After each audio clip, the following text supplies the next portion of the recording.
ketika Tuan Haji Dasril, saya ingat, cuman pura-pura aja. Orang tulisannya ada kok.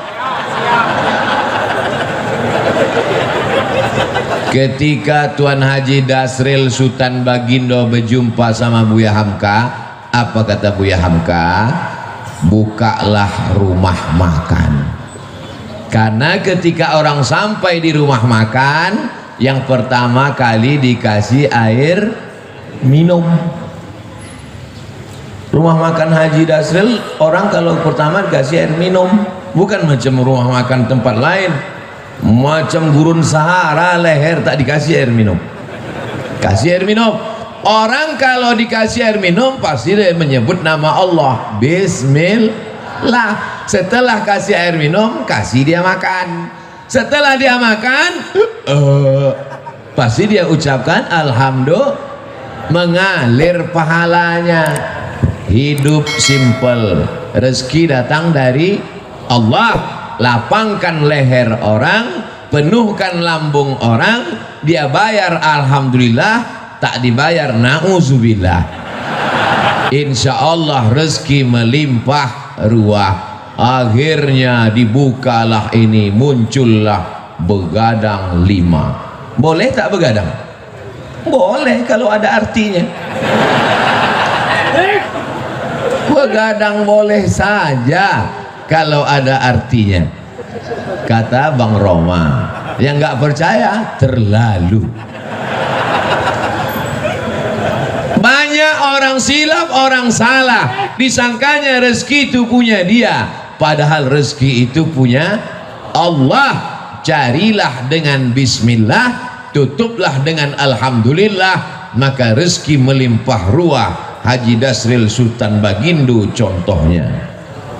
Mau percaya alhamdulillah, nggak percaya bukti sudah ada. Saudara yang dimuliakan Allah SWT, orang dulu cari rezeki itu simple, mudah. Bangun pagi, sholat subuh, ke surau, ke masjid, ke langgar, ke musola, pulang ke rumah, sarapan, pergi ke kebun.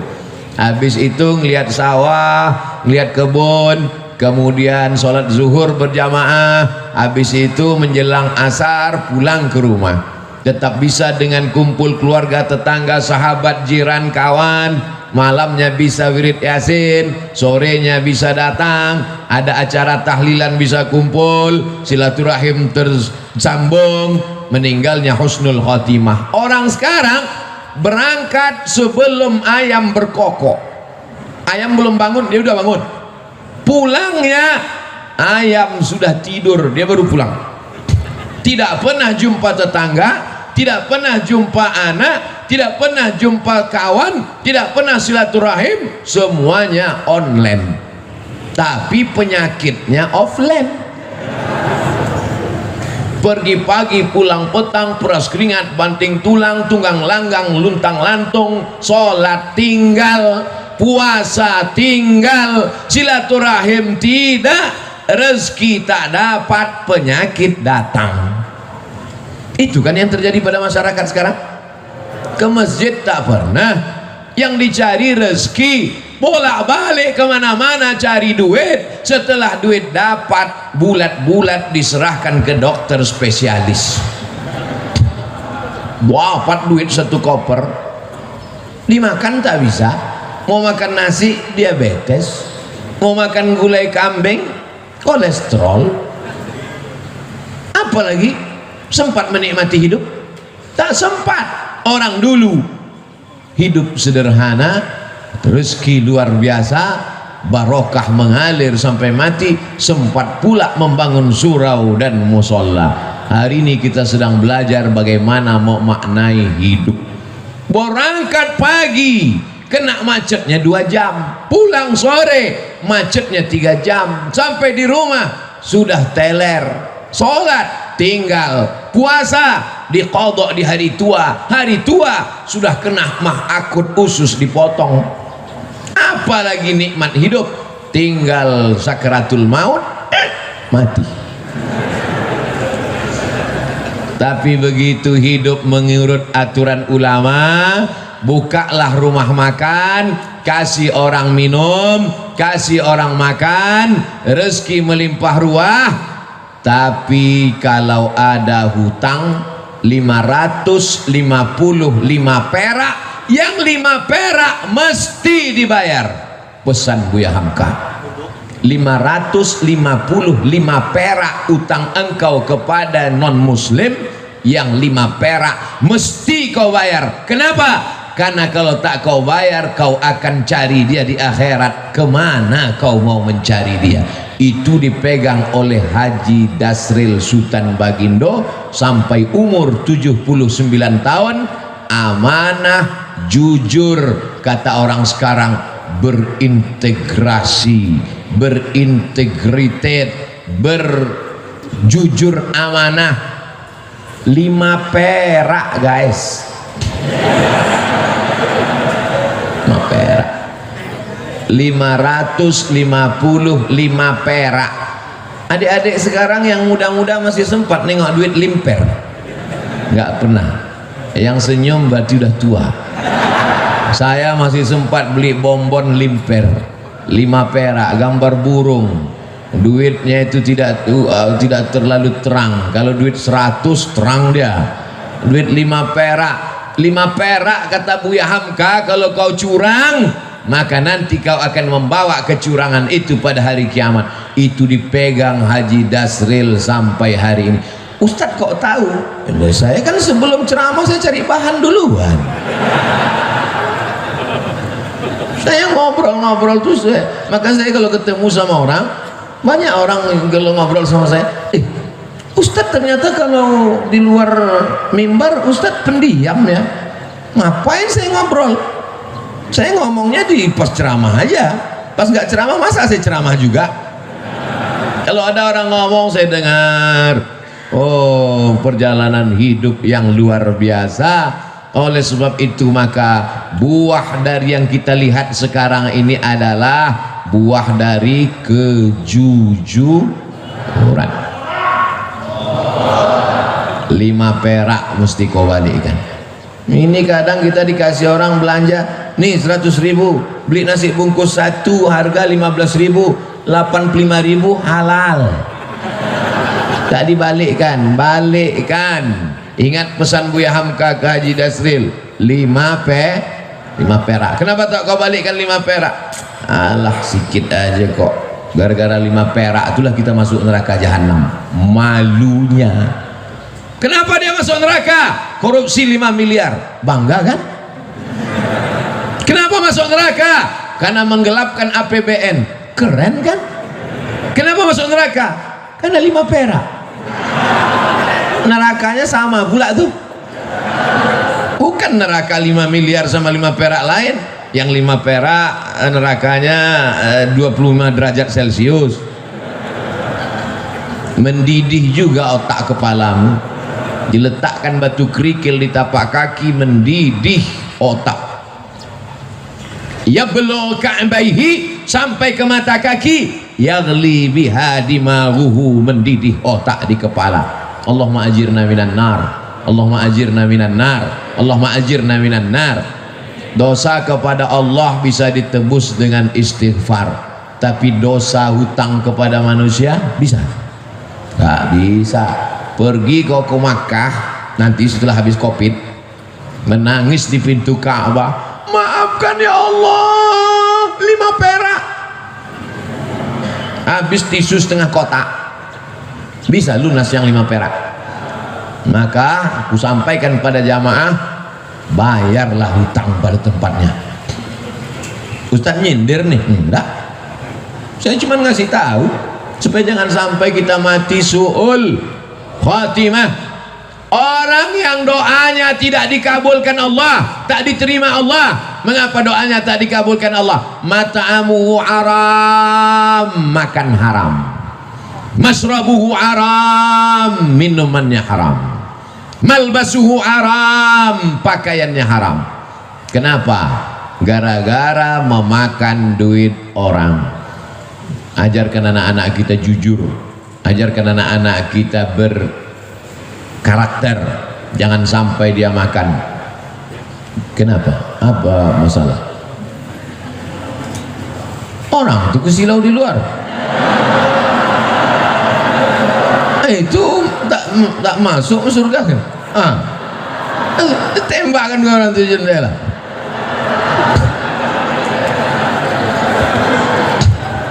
Baru saya bilang jangan aniaya orang. Masya Allah. Ibu-ibu, itu layar di atas hidup. Kenapa tak ditonton layar itu? Ada layar 2 tak ditonton orang. Itu panitia tidak mau zolim, makanya dipasang layar. Di luar pakai ada layar mereka. Itu juga mereka sangat takut matahari terbit, karena kalau matahari terbit gambar itu hilang. Layar itu kan adanya kalau gelap kan, macam nonton layar tancap mereka tuh di sana. Tapi insya Allah walaupun mereka di luar, mungkin mereka lebih dulu masuk surga dari kita. Mungkin. Man kharaja fi talabil ilmi, siapa yang keluar rumah untuk menuntut ilmu, fahuwa fi sabilillah, maka dia sama dengan orang berjihad fi sabilillah. Pelajaran yang kedua, apapun profesi kita, carilah profesi yang melapangkan kesulitan orang lain, yang mengenyangkan perut orang, yang melapangkan tenggorokan orang, yang memudahkan urusan orang, maka dimudahkan pula urusan hidupmu insya Allah. Ini sekarang orang ini otaknya sungsang, kalau bisa dipersulit kenapa dipermudah? Begitu kan prinsip orang sekarang, dipersulit, dipersusah, diperpayah. Begitu orang minta, Pak bisa nggak dipermudah? Wani piro, bayar berapa? Dunia ini tak sampai setengah sayap nyamuk. Kau tangkap nyamuk, ambil sayapnya sebelah. Itulah dunia. Itulah yang kau kejar dengan cara haram. Bantai saja, hantam kromo, sikut kiri, sikut kanan. Padahal yang dicari itu cuma setengah sayap nyamuk. Dunia kau kejar, akhirat melayang. Akhirat yang kau cari, dunia datang bersimpuh di bawah tapak kaki. Kalau tak percaya, tanya sama Haji Dasril Sultan Baginda, cemana dunia ini bisa datang ke tapak kakinya? Kejujuran, jangan makan duit orang walaupun 5 perak. 5 perak tak ada lagi Pak Ustaz, terserahlah, payah kali ceramah sekarang. Siap kita didik anak-anak kita jujur. Saya dulu kalau pulang bawa mobil-mobilan main-main, ditanya dapat di mana tadi? Di jalan mak. Punya siapa? Tak tahu entah punya siapa. Balikkan di mana tempat kau dapat tadi. Kalau tak balik jangan pulang ke rumah. Mobil-mobilan kecil tuh menangislah membalikkan di tepi jalan. Bukan nangis karena jauhnya, sayang ini mobil bagus kan, letakkan balik. Kalau tak kau balikkan, nanti mobil ini di akhirat akan sebesar mobil asli, kau akan pikul di hadapan Allah Subhanahu wa ta'ala. Cuman saya waktu itu kan anak kecil nggak paham. Kalau paham saya tanya, mana hadisnya, mana dalilnya. Setelah kuliah ke Mesir, belajar hadis, belajar ayat Quran, ternyata ayatnya ada. Wa may yaghlul ya'ti bima ghalla yaumal qiyamah. Siapa yang curang, dia akan membawa kecurangannya hari kiamat. Masuk ke rumah makan, rendang ada, gulai ada, sup ada, ayam goreng ada. Tiba-tiba bagian bawah ayam goreng itu diambil sikit, yang rendang dicolek sikit, yang jual nggak tahu, akan kau pikul 1/4 ayam goreng hari akhirat. Kalau ada nanti di akhirat yang mikul mobil dinas plat merah, keren kan? Kalau ada nanti yang mikul APBD, APBN, keren kan? Tapi kalau yang mikul ayam goreng, malunya di akhirat. Mikul bakwan, Wa mayyalul, siapa yang curang, ya'ti bima walla yaumal qiyamah, kau akan membawa kecuranganmu pada hari kiamat. Dosamu kepada Allah, salat sunat taubat 2 rakaat, beristighfar, selesai. Tapi dosa kepada manusia bisa. Berapa banyak orang bersalah kepada Haji Dasril, entah berapa goreng ayam, entah berapa rendang sudah diseludupkan orang, pakai bungkus tisu masuk ke kantong. Rugikah dagangannya? Tumpurkah bisnisnya? Tidak. Siapa punya rezeki? Allah. Iyyaka na'budu wa iyyaka nasta'in. Selesai 2 masalah. Masuk masalah yang ketiga. Apa yang dicari dengan bisnis-bisnis ini? Buka rumah makan 1 berhasil, buka begadang 2 berhasil, buka begadang 3 berhasil, buka nggak bisa tidur malam berhasil. Begadang itu kan tak bisa tidur malam. Yang dicari ini sebenarnya apa? Dunia ini kalau dikejar macam menelan air garam, makin ditelan makin haus, makin ditelan makin terbakar. Lau kana libni Adam wadiyan min zahab, seandainya manusia itu punya satu lembah dari emas, ada gunung, ada bukit, ada emas, apakah dia akan berkata cukup 1? Pasti dia akan minta tambah. Tapi beda dengan yang satu hamba Allah ini, dibuka usaha ini banyak untuk bangun masjid. Dibuka usaha ini banyak. Ustadz Abdul Somad ini ada tanah 2,5 hektar, sudah dibangun kelasnya lebih 30, sudah dibangun kantornya, musola masjidnya 60-70% siap. Ambillah Ustadz Somad. Ustadz Somad takut nanti kalau Ustadz Somad ambil ini berarti mesti tinggal di sini, harus buka cabang di sini. Haji, saya kemari dalam setahun cuma 3 kali saja, karena saya ada tim 14 dari Sabang sampai Papua, Brunei Darussalam, Sarawak, Malaysia, dan dunia ini semuanya. Sebenarnya saya mau ngasih tahu ini bukan Ustadz kaleng-kaleng, itu aja. Jadi saya sudah bagi 14 tim ini, berarti saya gilir setiap 4 bulan sekali saya datang ke Medan, 4 bulan sekali, ke Kepulauan Riau 4 bulan sekali, ke Sulawesi Makassar 4 bulan sekali. Setahun berarti 3 kali. Begitu juga ke Lampung. Nanti kalau ku terima ini haji yang 2 hektar ini, ku bilang aku ambil, tiba-tiba aku tidak datang, kalian sumpah mati tegak aku nanti. Buat saja namaku di situ penasehat. Supaya apa? Supaya jangan dibilang orang siapa itu? Itu Ustadz Somad yang penipu itu. Sudah diambilnya 2,5 hektar sama kelas-kelasnya, sudah diwakafkan untuk dia, tiba-tiba tak datang dia, disuruhnya pula orang lain datang. Jangan masukkan saya ke yayasan. Yayasan itu ada 5. Ada pembina, ada pengawas, ada ketua, ada sekretaris, ada bendahara. Jangan masuk saya ke dalam struktural. Penasehat Profesor Dr. Abdul Somad LC MA PhD Datuk Sri Ulama Setia Negara Kai Jaga Mangku Dilaga. Panjang situ. Nanti kalau aku datang kemari setiap 4 bulan, kumpulkan guru-guru ini, kumpulkan orang yayasan ini, baru kita nasihati mereka. Bagaimana supaya anak-anak ini hafal Quran, bagaimana supaya wali murid ini masukkan anaknya, bagaimana supaya anak muda ini selamat dari narkoba, selamat dari zina. Maka kita nanti berkawan di dunia, bertetangga kita di surga insyaallah haji.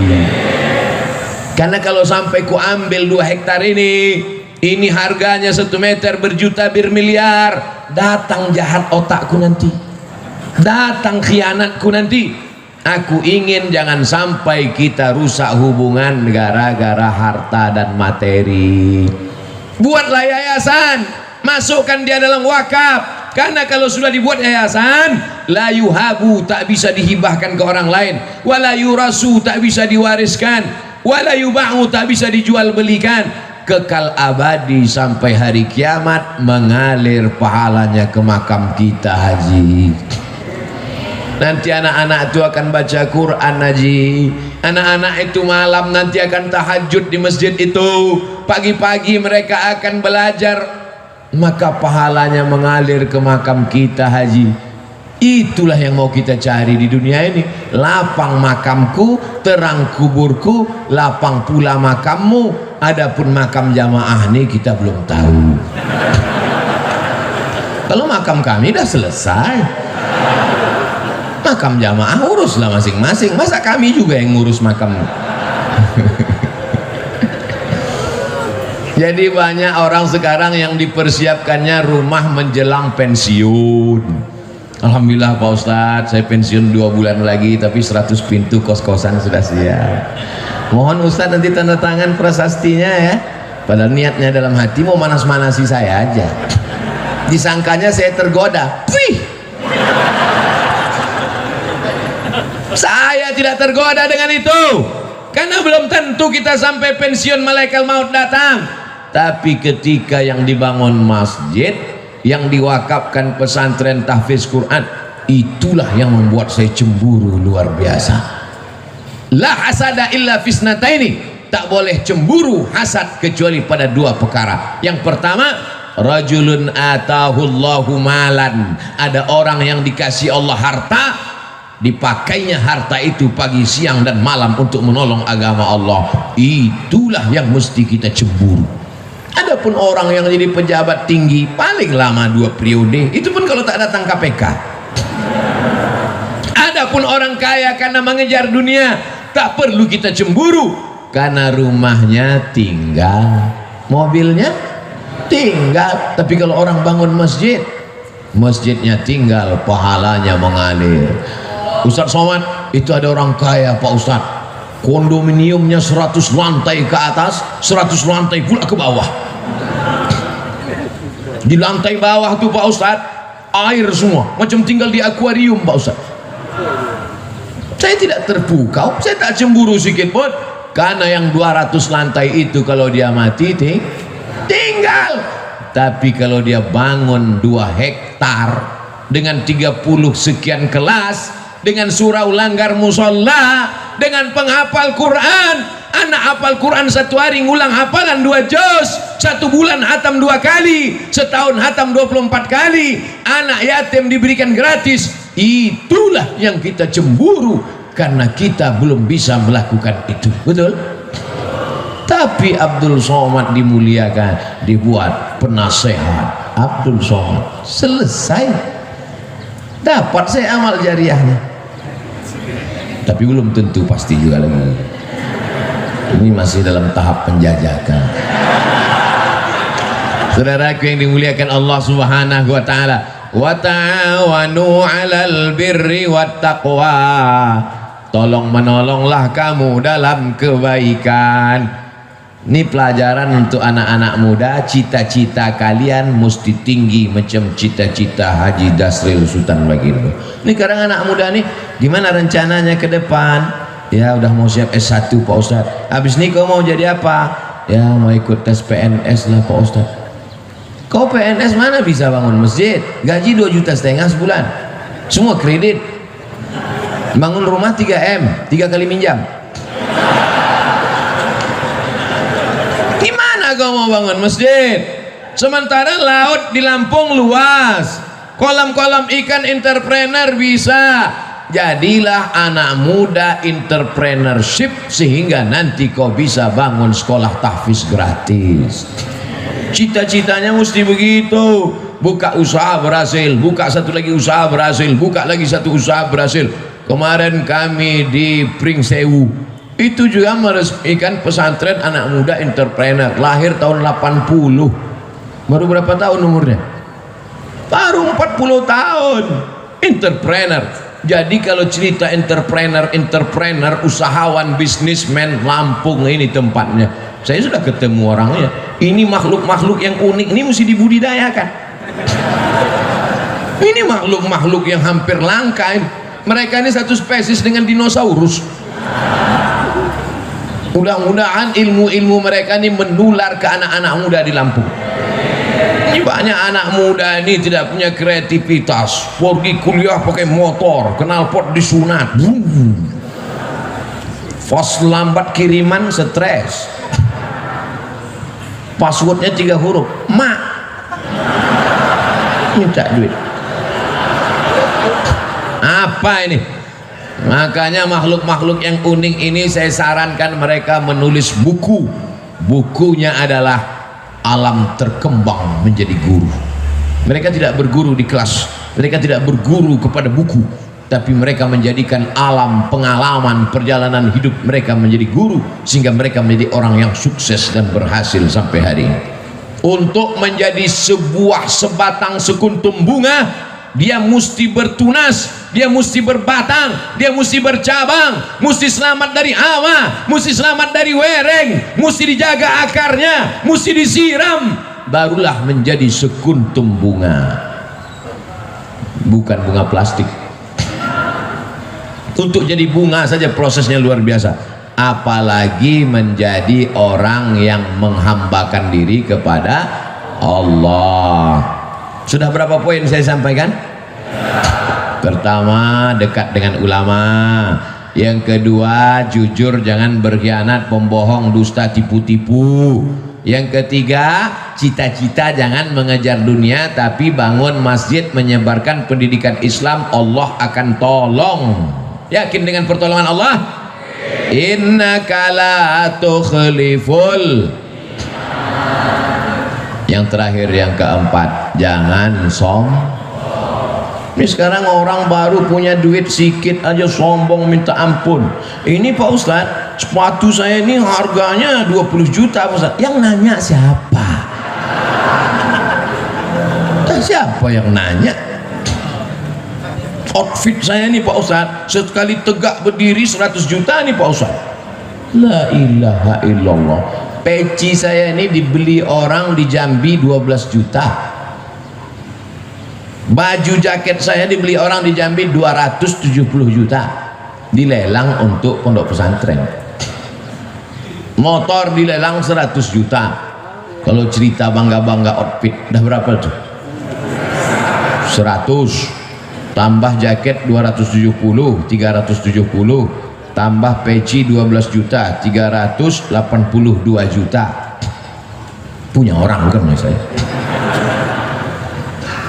Ini subuh ini dikasih sorban, kasih jubah, kombinasi antara jubah Arab Saudi dengan Lampung, tapis Lampung. Masya Allah, kreasi yang luar biasa. Takut pula saya dicuri orang ini. Saya pakai terus, tapi saya pakai pas di masjid aja, pas di airport enggak. Saya takut nanti semua minta foto, pula pilot-pilot itu semua selfie ya Ustaz gitu. Jangan angkuh, jangan sombong. Kesan saya sama orang-orang hebat ini, saya perhatikan mereka tak sombong. Ketika dia sombong, itu tanda dia akan jatuh ke bawah. Saya pun kalau lama-lama duduk di atas kursi ini jadi sombong nanti. Itu makanya saya tak mau lama di sini, 60 menit turun. Dimulai jam 5.15, jam 6.15 kau mesti turun, sadar diri Abdul Somad. Karena kalau kau sudah terlalu lama di sini, pakai baju kebesaran, ini baju kebesaran nih, XL ini.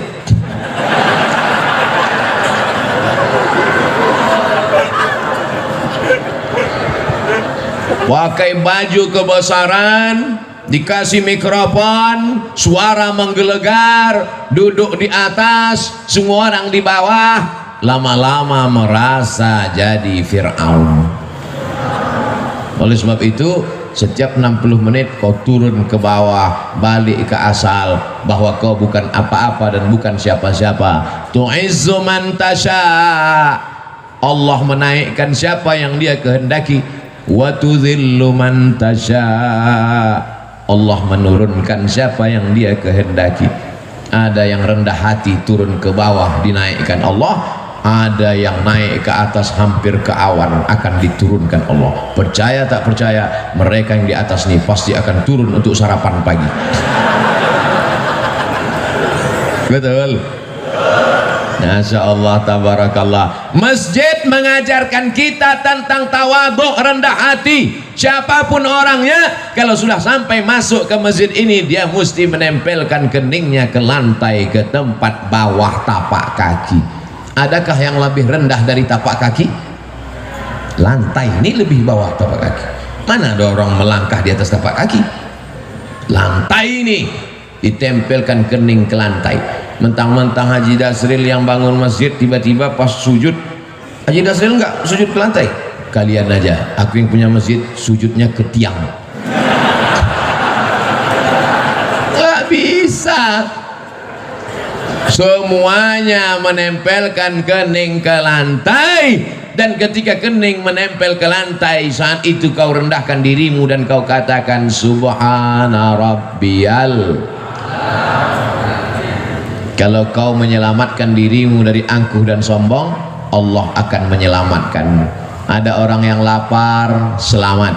Ada orang yang haus, selamat. Ada suami-suami yang datang urusan dari Jakarta mau bisnis ke Lampung, selamat atau tidak? Selamat. Tinggal di mana sekarang? Di hotel. Hotel apa? Hotel Syariah Nusantara. Tenang istrinya kan? Karena dia tahu hotel syariah tertulis di belakang pintu, yang tidak bawa surat nikah tidak dibenarkan masuk. Gimana sekarang? Hotel syariah. Habis itu dia pergi ke konvensional.